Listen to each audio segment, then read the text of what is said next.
the situations that I've had where I've had my biggest failures. And there's so many different examples that I have in my career that I can talk about, but it's because of a failure that you were forced to shine a light on something that happened in your life to make sense of it because you're agonizing over the situation for a period of time. That agonizing element gives you this sense of what did I do wrong? How did I do it wrong? How can I learn from this? What am I going to do different next time? And that really teaches us how to grow in our professional states.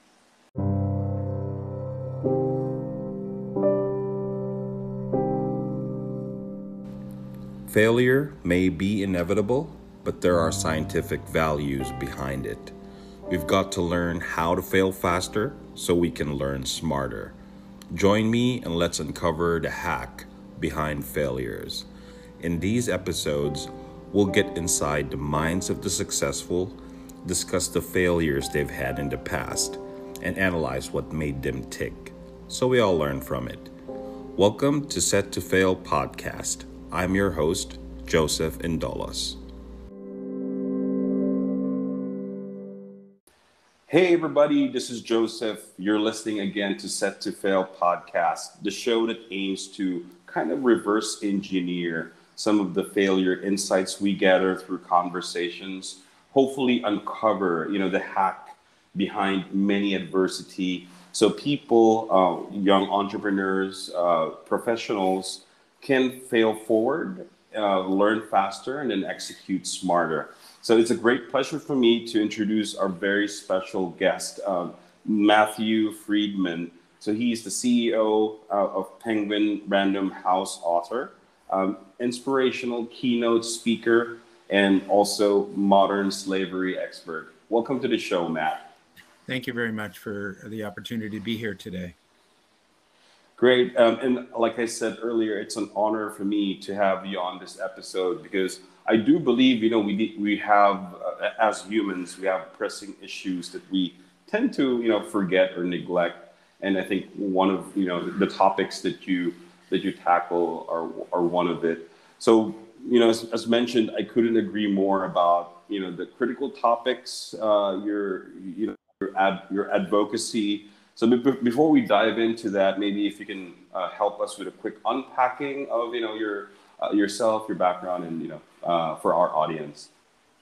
So my name is Matt Friedman. I have been a person who's been focusing on the issue of addressing human trafficking, also known as modern slavery, for about 35 years. I started my career in Nepal, basically addressing the issue of sex trafficking.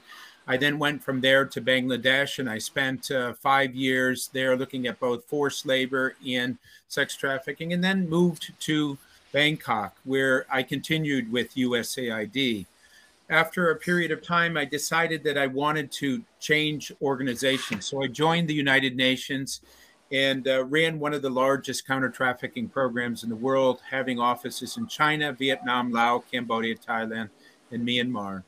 After that, came to the conclusion that I wanted to do something with the private sector. So I moved to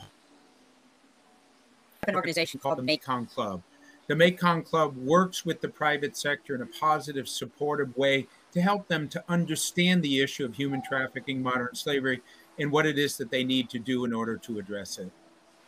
Oh, awesome. That's great. And also, as you mentioned, some of these critical topics, I do believe you've encountered a lot of failures and some of the key takeaways.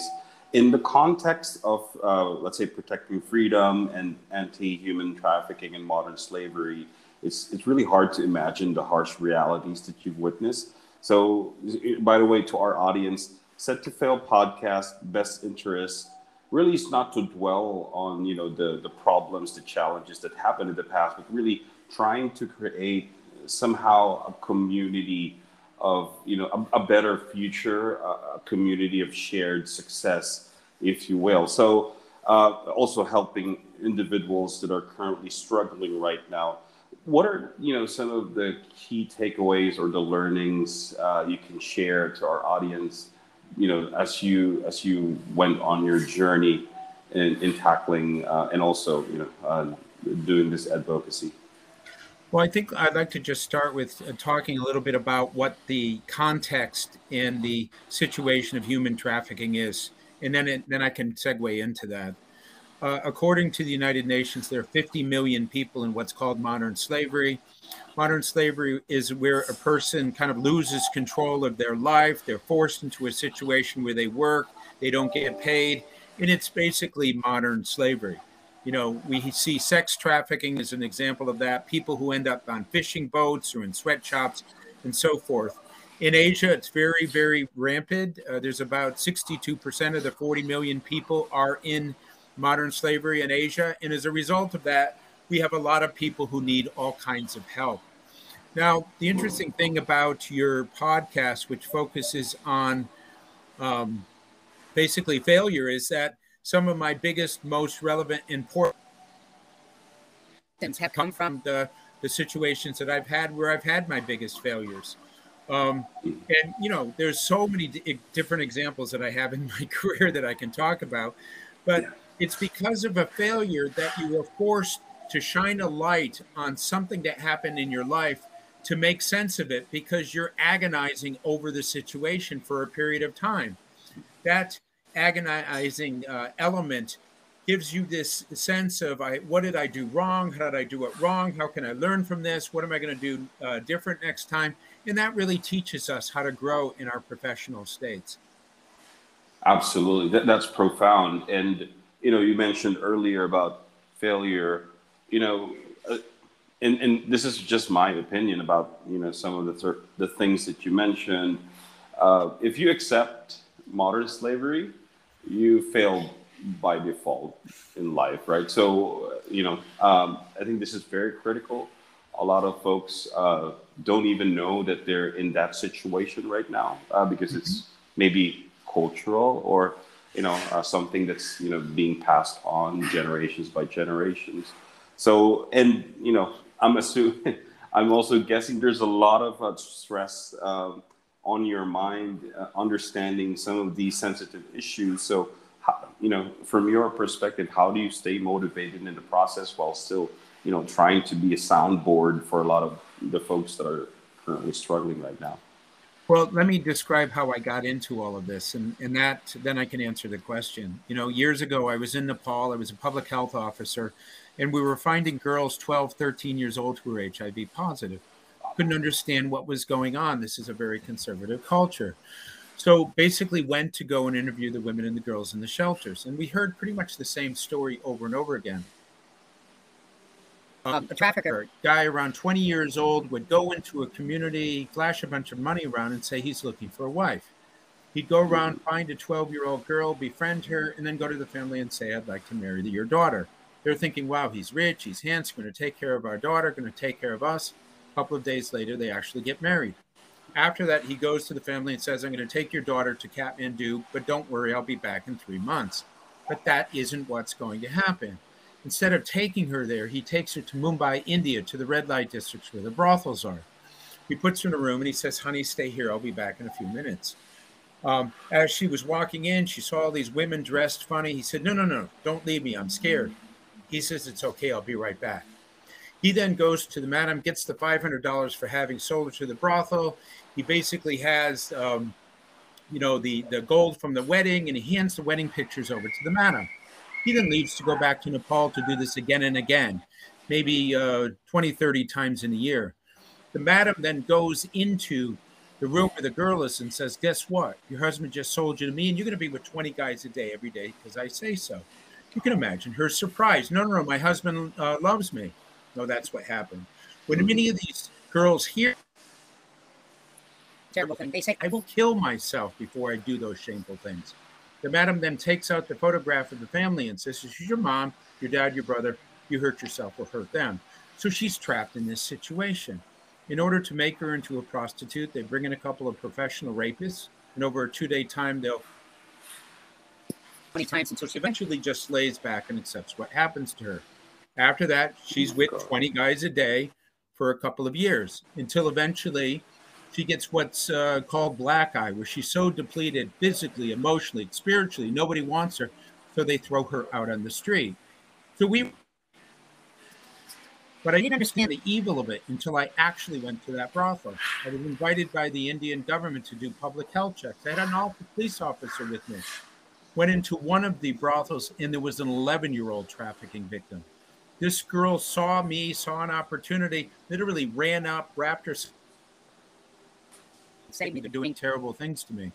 I looked down at this child who was hysterically crying. I turned to the police officer and said, "We got to get this girl out of here." He said, "We can't do that." I said, "What are you talking about? You're a cop." He says, "If we try to leave, we'll both be killed." To make a long story short, we left. We came back again with more police, but of course she was gone. Now, I tell this story because I wasn't one of these 15-year-old high school kids that said, when I grow up, I want to be an activist. In fact, I did everything I could not to be. But every once in a while in life, we are tested. That was my big test. I failed miserably, and I just couldn't eat and sleep. And so I know about this. This is what I'm going to do with my life. So to answer your question, that was a long, kind of drawn out description. When I think about kind of where I'm getting tired or exhausted or overwhelmed by this, I remember this girl. I remember the fact that I wasn't able to help her. And I then remember that if I slow down or stop or don't do the things that I need to do, then somebody else similar to her in that situation is going to kind of lose out on an opportunity to be helped. And that's one of the things that kind of motivates me forward. Wow. You know, actually, my second question is what, you know, sorry, the following question is what could you have done differently? But knowing the gravity of the issue and, you know, the things that are happening uh, from you, it's, you know, I don't know, I'm kind of speechless if you think about it, if you will. Yes, I think that's an interesting point. I mean, I look back and I think about the 10 or 20 things I could have done that day. I'm a pretty big guy. I could have grabbed her and run. I could have stayed there. They could have gone and got more police. There's a whole number of things that could have been done. But it happened. It happened a long time ago. It's done. It was a failure on my part, but in some ways, this failure has been one of the major motivating factors in my career. You know, it is a watershed moment in my life that resulted in me. I have to do this work. I can't stop doing this work. So, you know, there's all kinds of lessons that we learn from failures. Sometimes you learn not to do something. Sometimes you learn how to do something else. In this particular case, a failure was a defining moment in my life that pretty much changed the entire course of my life in a completely different direction. Oh, yeah. That's really profound and gold for a lot of our listeners, especially, you know, from a, let's say, from an entrepreneurial standpoint. We try to chase the shiny things, right? You know, try to create the next big Amazon or Microsoft or Google. But the reality sometimes is, you know, it's okay to step back and to try to find the purpose based on what real issues you're trying to solve, and then just really try to hammer on that. And I think that's one thing that you know, a lot of the younger professionals and business owners are. We always try to chase after the money, but you know, sometimes, you know, the self fulfillment will come from something like an advocacy that would help you, you know, make a change, a positive change, towards the environment, and not just the environment, but really, you know, the future of humanity, if you will. So for someone that's starting a business right now, maybe they're still trying to find their niche, if you will. You know, what were the steps you've done before where, you know, okay, I will focus on this particular advocacy as opposed to, you know, really just trying to make money out of a business or something. Yeah, I mean, I think that there are certain things that are core values when it comes to starting a new business. Number one, you have to have a business idea that has the potential to make money. The second thing you have to have is a plan. The thing you need, and it's probably the most important factor, is perseverance. The desire to do this to the extent that even if you fail, you get up again, you fail, you get up again, you fail, you get up again, and then you keep moving forward. The difference between people who are successful, that's viable, accept right from the beginning that there are going to be setbacks. There are going to be issues. There are going to be problems, but that's part of the process. You have to take that into consideration. So when I was setting up the Mekong Club, I assumed that 50% of the time and 50% of the times they would go good. So when they went bad, I didn't get surprised. I expected it. I knew it was there, but I knew at the same time that at that moment, I had to basically identify what I needed to do to get beyond that, to move forward, to make this work for me. So that's an extremely important part of the process, is to just kind of believe enough in your dream and be committed enough not to be kind of dissuaded when you have obstacles that come in front of you. That's great. Thank you for that. And to our listeners, a lot of these points are very important because from myself, from my perspective, I'm also starting my business, but it's really about trying to anticipate that failure will happen along the way. There will be some processes that you might suck, and the others, you might, be the best salesperson, but you suck at accounting and things like that. So, I think trying to anticipate that those things will happen and try to find solutions right off the bat would really help you streamline the success. Now, going back to to you, Matt.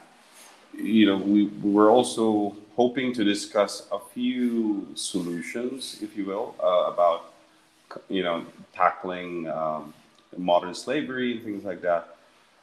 Do you think leveraging maybe technology, for example, like cybersecurity systems, or let's say surveillance, CCTV, and things like that, can help fight the issues or kind of like mitigate some of these things that are going on in these areas? Yeah, I mean, there's different approaches that can be used. Let me just give a practical one, an app that we developed in order to help address modern slavery. So the issue that we were facing was factory. You often have migrants who come from other countries, and those individuals are very vulnerable to being exploited in modern slavery. But when an audit company comes in to that factory, they can't communicate with those people because they don't even know where they come from or what their language is. So we developed an app, and on the interface of the phone, there were flags from different countries. So the auditor could go up to the worker and get them to press the flag from where they came from. With headphones on connected to that phone, that person would then hear in their own language an audio tape. And the tape would say, "We are going to ask you some questions. If the answer to the question is yes, press green, no, press red." And then in their language, 10 or 12 questions would be asked. Are you being exploited? Do you have any indebtedness? Do you want to get out of this situation? Do you need help? As a result of this tool, which is a simple app, we were able to identify kind of victim identification or increase it by about 30%. Wow. So it's a fairly simple and straightforward way of using technology to address a particular issue. The issue in this particular translation, a lack of confidentiality. And what I mean by that is usually when you have an interpreter and you're talking to a worker, the manager is standing right there and he or she is hearing everything. With this app, with the headphones, the manager has no idea what that person is listening. No idea what that person is saying. It protects the workers. So here is an example of a particular thing. Oh, that's awesome. And people can download it like in iOS or Play Store. May we know what's the name of the app? So for our Well, the listeners. auditors themselves, and because of the confidentiality of it, it's somewhat restricted. But there's another app that we developed, which is on our website. And you can see what the link is, and it's basically an app that allows a person to track the things that they can do in their own personal life to help address human trafficking. And so basically what happens is a person downloads the app. It's a web-based type of application, but it looks like an app on your phone. And what it does is tracks and gives you every time you basically do something like raise awareness or volunteer or make a donation or report something that you see related to human trafficking. So it kind of almost gamifies the fact that a person is doing something, but they're getting something in return. When you play a computer game, you get Mhm. gold coins, you get points or whatever. They don't have any tangible value in the real world, but to the person who's playing it, it's value because you can use it within the game. What happens with people who do acts of kindness is they usually don't get recognition. And so the idea is to use this app to say, as a result of the 10 things that you did, you got 30 care points. And as a result of that, you've actually got something for your contribution. And it's to kind of encourage people to get involved in doing things. Oh, that's great. That's awesome. So, to our listeners, we will get the links to from Matt, and then we'll put that in the description so you guys can also check it out.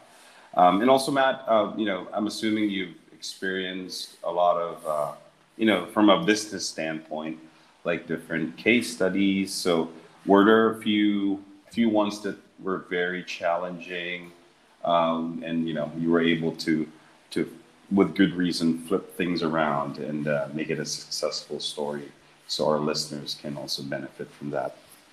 Well, I mean, okay, so I am trafficking human being who works to stop human trafficking. But there was a situation where the decisions I was making actually increased human trafficking. And let me explain what I mean.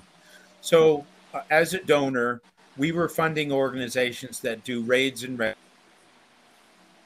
and so there's a certain amount of money that's needed to get the vehicles and rent things and so forth. So before they do the raid, they would come to me and say, okay, we're going to raid this particular brothel. There's 10, 14-year-old girls in there, and we're working with the police, and we're going to get them out, and we're going to put them in shelters and so forth. So they call me, I listen to what they say, and I said, go ahead, do the raid. And so they do the raid. They pull the 14-year-old girls out. They put the girls into the shelter, and we, take this as a success. But Mhm. 6 months later, I'm approached by the same group, and they say we want to do another raid. And I say to them, well, what's the address? And it's the same place that we just raided. And I The said, same well, place. you know, what did you do? Why didn't you close this down? And they said, well, we tried. This person has bribery and corruption and everything Oh else. my God. We can't shut it down. So there's another 10, 14-year-old girls who are there. Okay, so we said, okay, well, let's do the raid, but you really need to try to shut this place down. And so the raid took place. They got the girls, they put them into a shelter. Once again, 6 months later, they contacted me. Where is it? Same location. So Oh I my had to God. make a decision. My decision was we can't do any more raids. Us pulling girls out, we're creating a void so that new girls end up coming in there. So we're increasing the number of victims that are out there. So Yeah. those kind of decisions are super hard because, on the one hand, the girls that are in there want somebody to help them. But until and unless you can stop that business from it, you're just adding and adding and adding more people to these shelters. And it's just an irresponsible way. So to a certain extent, the failure is that we allowed for a certain number of people to experience that before we made the decision. But once the decision was made, we had to restructure the approach to say raids, unless we can ensure that the place that we're raiding is going to be closed down, the person is going to be arrested. And so that changes the model completely. those types of tough ethical kind of considerations happen in a kind of counter trafficking situation, but sometimes you're contributing to them making them worse. Yes, yes. And it's, it's hard to imagine that, in some places or some cases, governments will tend to get bribed and stuff like that. So it's, it's a world, it's a large world out there, and, there will be certain dynamics from different places. So, well, I wish you great success, and God bless you, and luck. You're a blessing to the world on this. So, and I'll continue praying for you. So this is really super valuable, Matt. It's for me, it's a very special episode because it's something that we will a lot of our listeners will be aware that things like this are happening. A lot of people are traveling, trying to do. I have heard horror stories about travelers. They're two girls, and eventually they were kidnapped and things like that. So these types of topics, if we can put this in the podcast, a lot of folks we can magnify the number of people that will listen to this. So to our listeners, for the benefit of the audiences, where can they also reach out to you for consultation, and also maybe your website and your socials? So I'll leave you to give that to the audiences. Yeah, basically, my website is themekongclub.org. There's an information email directly there to come to me. But Joseph, I just want to say one more thing about kind of the success in starting up a new business. You have to have mentors. You have to have people who are further along in the process, and you have to reach out to them. And if you have a business, I always set up an advisory group, which basically includes people who I respect and admire, who have already been in there, and those people have been super helpful to move my business forward. We can't do businesses by ourselves. We have to have other people. So surround yourself with people who care about your dream, who are willing to help. And that helps to avoid a lot of the failures as part of the process. Oh, that's cool. Thank you for that, and that's very important. And to our listeners, you can always reach out to myself or to Matt directly. And then, I hope you guys found this episode super valuable.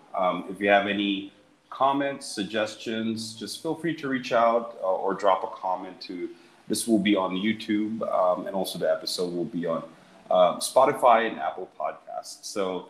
Again, Matt, thank you so much for, really bringing up these topics. I really appreciate your time. Also, regards to Sylvia, thank you for, taking the time to speak today. I appreciate your presence here. Thank you for the opportunity. I'm honored to be here. Thank you. And again, guys, thank you so much. You're listening to Set to Fail podcast. This is Joseph Indolos. Have a great day.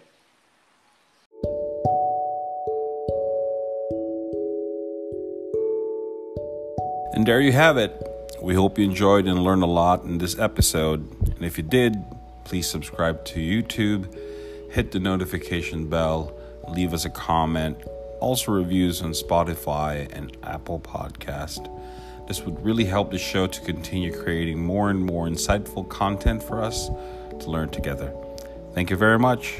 Have a great day.